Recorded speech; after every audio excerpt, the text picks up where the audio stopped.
Cette semaine, on fait les tests de vitesse sur la mèche d'entaillage. Vous nous l'avez demandé. On répond à votre question. Pour faire le test, ce qu'on a fait, c'est qu'on a recommencé la vitesse basse et on a comparé avec la vitesse haute. Comme je l'avais déjà mentionné, je suis moins confortable à haute vitesse. Je ne me sens pas aussi solide, puis mon impression générale, c'est que je préfère entailler à basse vitesse. Le résultat, si on regarde la qualité du trou pour insérer un chalumeau dedans, eh bien, mes trous étaient un peu plus beaux à basse vitesse qu'à haute vitesse. Et c'est surtout dans la première partie où on voit que je ne suis pas complètement rond. Ce n'est pas un beau rond parfait. L'intérieur des entailles, quand on les regarde en macrophotographie, on voit que c'est pas spécialement beau. C'est même moins beau qu'à basse vitesse.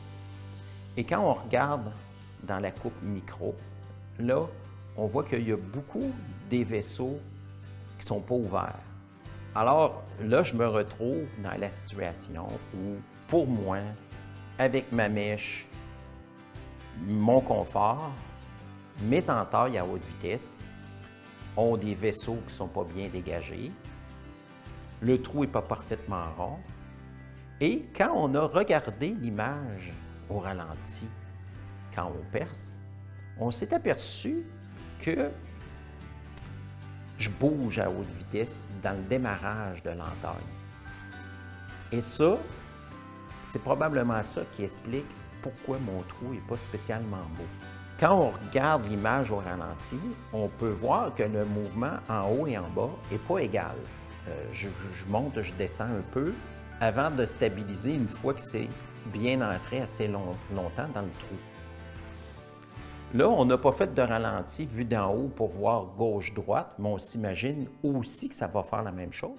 Une fois que j'ai vu le ralenti, j'ai porté attention à ma perceuse et même dans le vide, il y a un mouvement.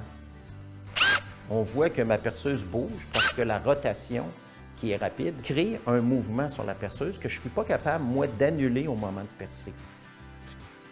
À basse vitesse, je le maintiens bien, tandis qu'à haute vitesse, même quand je force, il y a toujours un petit mouvement qui se passe.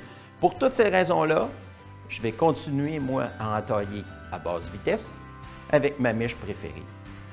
Je vous remercie d'écouter les capsules. On a probablement fait le tour, là.